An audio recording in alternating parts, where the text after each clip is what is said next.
dívidas que você tiver, elas não são transferidas para mim, porque isso poderia até inviabilizar a compra daquela empresa. E se as pessoas não têm interesse em comprar uma empresa que está passando por uma dificuldade financeira, seria pior na visão de alguns ministros do STF, justamente pelo fato de que se ninguém quer comprar, os trabalhadores ficariam sem emprego. Ou seja, como você mesmo falou, a empresa não precisa fechar. O que importa é que alguém arremate aquela empresa e que o artigo 60 e 141 da lei diz que os ônus que você tem, os seus débitos, não serão repassados para mim, para fazer com que eu possa manter aquela empresa e manter os trabalhadores naquela situação de emprego. Mas essa dívida trabalhista, ela não cai no limbo. Eu que estou lhe repassando a empresa e que era responsável pela administração anterior, Isso. eu tenho... Continua sendo responsável pelo pagamento daquela dívida. Isso, numa ordem que a lei estabelece, que justamente é aquela que você falou, no sentido de que primeiro se paga os débitos trabalhistas que tiverem valor de até 150 salários mínimos e depois vem os outros tipos de credores. Então, há uma preferência no pagamento para trabalhadores justamente para que não fique, a pessoa trabalhou determinado tempo naquela empresa e depois a empresa passa por um problema financeiro e fica a ver navios. Então, a lei tenta exatamente recuperar a empresa e não prejudicar trabalhadores. O débito tem que ser pago. Esta visão sobre se isso beneficia ou atrapalha os trabalhadores é o mérito da questão. Nós vamos verificar agora trecho do voto do ministro Ricardo Lewandowski, desta vez no que se refere a uma questão prévia, ao argumento de quem era contrário ao conhecimento da ação, argumento que foi apresentado pela Advocacia Geral da União.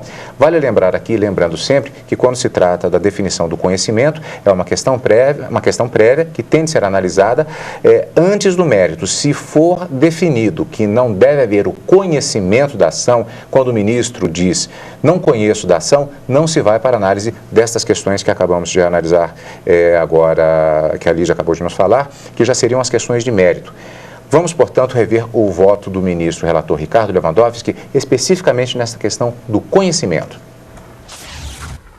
Como visto, a Advocacia Geral da União e a Procuradoria Geral da República manifestaram-se em preliminar pelo não conhecimento da ADI no tocante à impugnação desses dois dispositivos, sob o argumento de que a eventual procedência da ação quanto a estes não eliminaria o alegado vício, pois o ordenamento jurídico continuaria a contemplar a não sucessão das obrigações trabalhistas do arrematante. Nesse sentido, o Ministério Público Federal assentou textualmente, entre aspas, a falta de impugnação do parágrafo 2º do artigo 141 da lei em questão prejudica o pedido deduzido em relação ao inciso 2º deste mesmo artigo e ao artigo 60. Afinal, ainda que se admitam as especificidades de cada qual, não há dúvida de que, com base na previsão mantida incólume de que o arrematante não responde por obrigações decorrentes do contrato de trabalho anterior, 141, parágrafo 2º, permaneceriam a cargo exclusivo do devedor as dívidas trabalhistas. Não seria alcançado, portanto, o fim precípuo das impugnações deduzidas neste particular, que reside justamente em reconhecimento expresso de que os adquirentes respondem pelas obrigações derivadas da legislação do trabalho.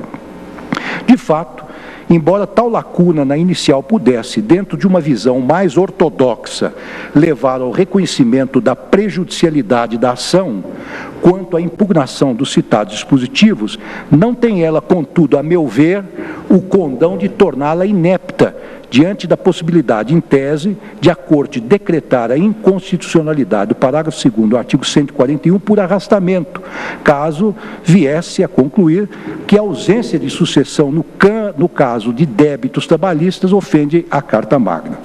Conheço, pois, da ação, adiantando, todavia, que não identifico a inconstitucionalidade aventada pelo requerente quanto aos artigos 60, parágrafo único e 141, 2 da Lei 11.101 de 2005. No caso, portanto, o ministro Ricardo Lewandowski conheceu da ação, refutando argumentos de, entre outros, como já vimos, da Advocacia Geral da União. Ele adiantou o julgamento de mérito no sentido contrário, ou seja, dos que defendiam a lei de falências, como a própria Advocacia Geral da União.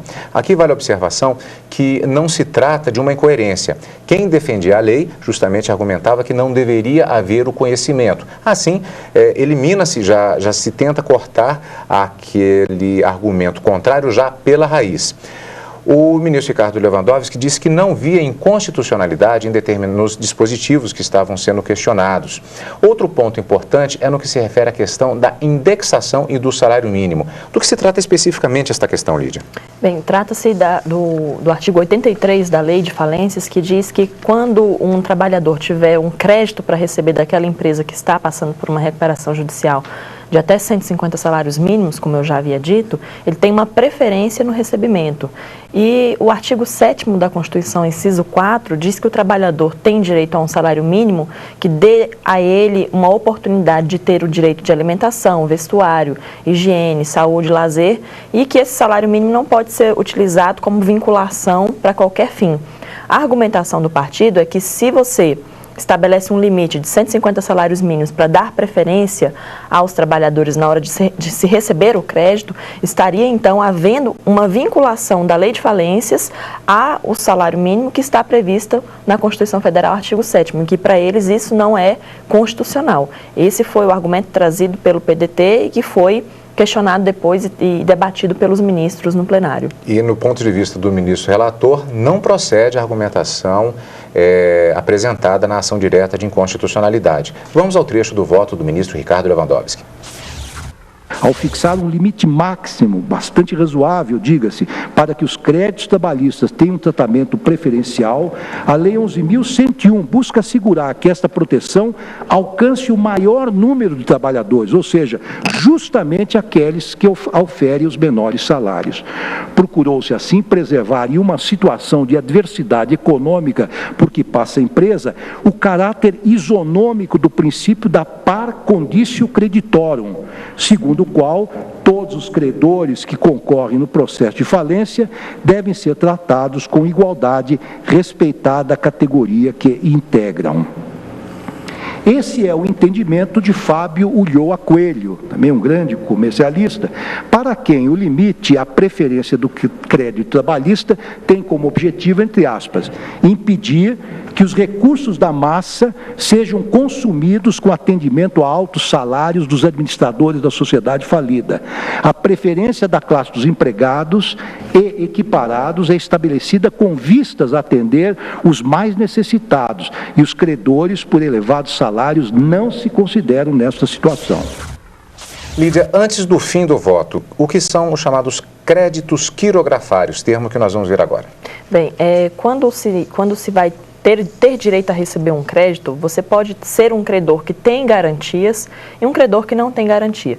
Se você não tem garantia nenhuma do recebimento daquela dívida, então você é considerado um credor quirografário. Agora, por exemplo, eu posso também ser uma credora hipotecária, ou seja, vamos supor que eu faça um contrato com você de empréstimo, mas eu exijo como garantia um imóvel. Nesse caso, vai haver uma hipoteca, eu sou credora hipotecária. Se for um penhor, que é uma garantia relacionada a um bem móvel, eu serei então uma credora pignoratícia. Agora, se eu só tiver o direito de receber, mas não tenho nenhum bem móvel ou imóvel e nenhuma renda como garantia daquela dívida, então eu serei credora quirografária. O questionamento todo nessa ação direta de inconstitucionalidade foi que os credores trabalhistas que têm uma verba de até 150 salários mínimos são credores preferenciais. Os que não têm que tem uma verba superior a 150 salários mínimos a receber, são, então, credores quirografários, aqueles que ficam, por último, na lista de recebimento dos créditos. Agora o trecho final do voto do ministro relator Ricardo Lewandowski.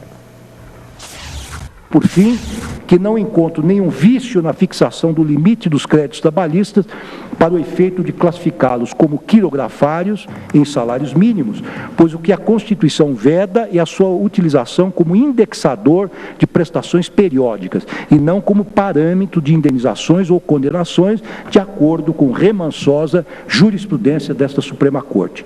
Isto posto, conheço e julgo improcedente a presente ação direta de inconstitucionalidade. Como voto?